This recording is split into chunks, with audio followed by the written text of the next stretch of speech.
What's up, YouTube? Welcome back. I know how much you like clothing tests. Boom. We're going to do one. 100 layers of denim. But this will not be your typical clothing test. I can promise you that.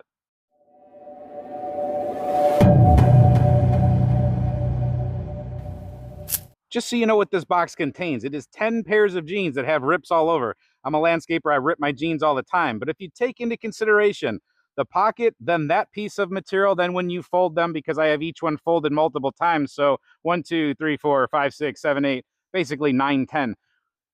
10 fair layers. So each one of these pairs of jeans is 10 fair layers as long as we shoot it through the pocket. So 10, 20, 30, all the way to 100. We have 10 pairs of jeans in there. I don't have to help you guys count. They're nice and compressed in here. We're going to test to see what happens if we shoot this with a 9mm.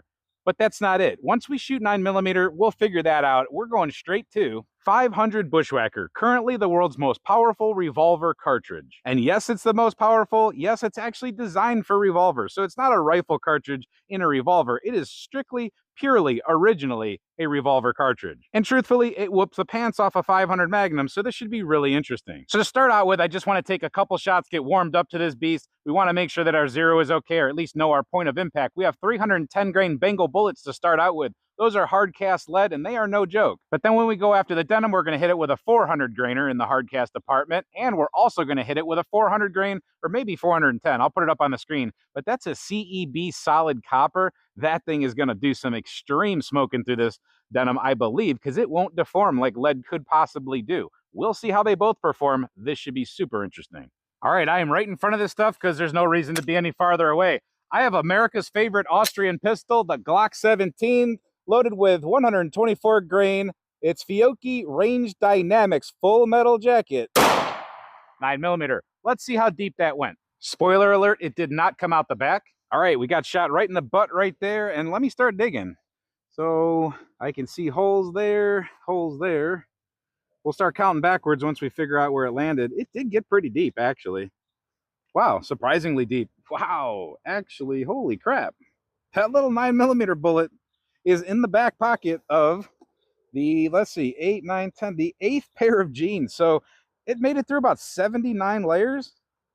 I think it's literally in the back pocket of this pair right here. Or it's somewhere in there. All right, I have to take this pair of jeans out, and we have to disassemble them, and we have to try to figure this. There it is, right there. So, not deformed much at all. It, like I said, it almost got through that pocket. It was, see, I poke a little hole through there. So, very impressive. It actually almost made it through 80 layers. Okay, so I will admit, a lot of you know that I'm not a super 9mm fan, but that's pretty freaking impressive. That's a lot of denim. That's a lot of density. That's a lot of fibers to go ahead and push through, and the bullet's not even torn up. So I didn't think it would go that deep. I know there are tests like this on YouTube, but I've never done it myself. So we're going to alter the test a little bit. I wouldn't click off now. We're still going to hit this thing with a Bushwhacker, but now that we are pretty confident that the Bushwhacker is going to make it through there, and when I say pretty, you can't just think automatically it's going to make it through because it has a bigger frontal area. We really don't know what will happen. We're still going to give it a go. But I'll tell you right now, I'm going to put a gel block behind this to see what happens after 100 layers of denim if the Bushwhacker can still punch through a gel block. Pretty sure it can, at least with that CEB. All right, here we have the Magnum Research BFR, chambered in 500 Magnum originally, but then TII Armory got a hold of it and turned it into a 500 Bushwhacker. You'll notice this huge break on the front of it. Watch and see how the smoke and possibly flames comes flying out of it this time around. So what we've got here is the 310 grainers, and I don't know what they're going to look like in this lighting, but we do have pretty low lighting, so it might be very interesting. I'm just going to hit that target that's about 12 or 13 feet away. I just want to see where my zero is. So, very fun gun to shoot, and you're going to see why in a couple seconds.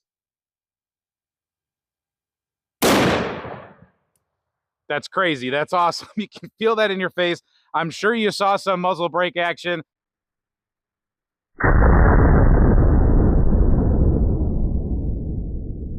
Not a bad hit. I got to actually adjust these a little bit.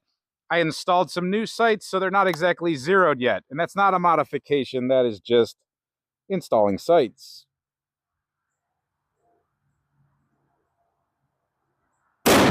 Woo!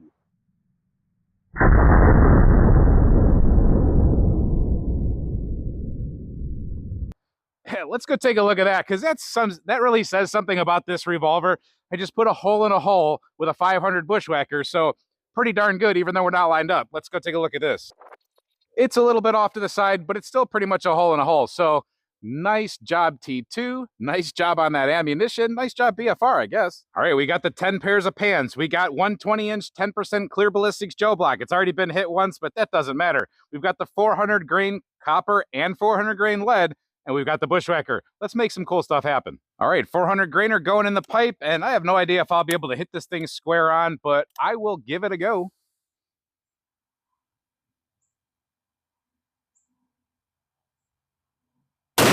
Woohoo! I could tell I hit it. That was pretty mean. Let's go take a look.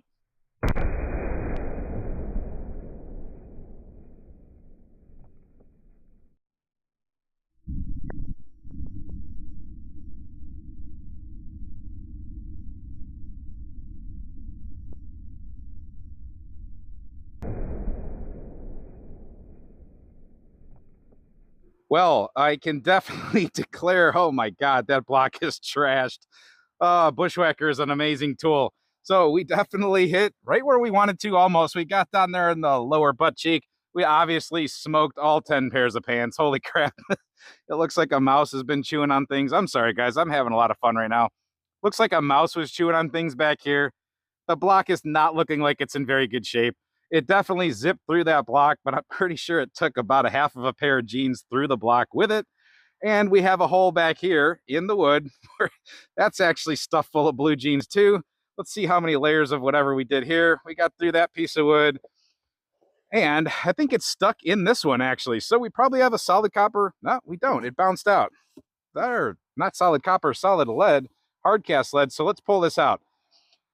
Wow, okay, that's crazy. So we see what happens with, that's a really good bullet design right there. That thing stayed together through all that different weird medium. It really didn't lose any of itself. It deformed a little bit as it rolls away. Get back here. So it deformed a little bit, it mushroomed a little bit, but holy crap, that is some serious power. The only way I can really focus in on it is, I mean, just look at it like that. I don't really want to move it around too much. It's actually a good view. It just looks like it is blue jeans inside of that Joe block. Absolutely wild. I don't know what the slow motion looks like yet, but let's go ahead and get some copper into this thing. Maybe I can get you another view from the side. It doesn't look that impressive. That's really cool. All right, I smudged it up a little bit, but I did flip it around. That's the entrance, and you can see going down. So at least I wanted to show you the other side of the block there. That's just wild. It's like indigo dye inside of that block. All right, hopefully I can make this work. Forgive me if I can't, but that was interesting with the lead. All right, I got to try to get perfect shot placement here. You're going to see probably a ton of sparks come out of the muzzle brake for this one. Woo! Hopefully I didn't flinch too bad. I do see some stuff out of the back, but let's see if we got the block.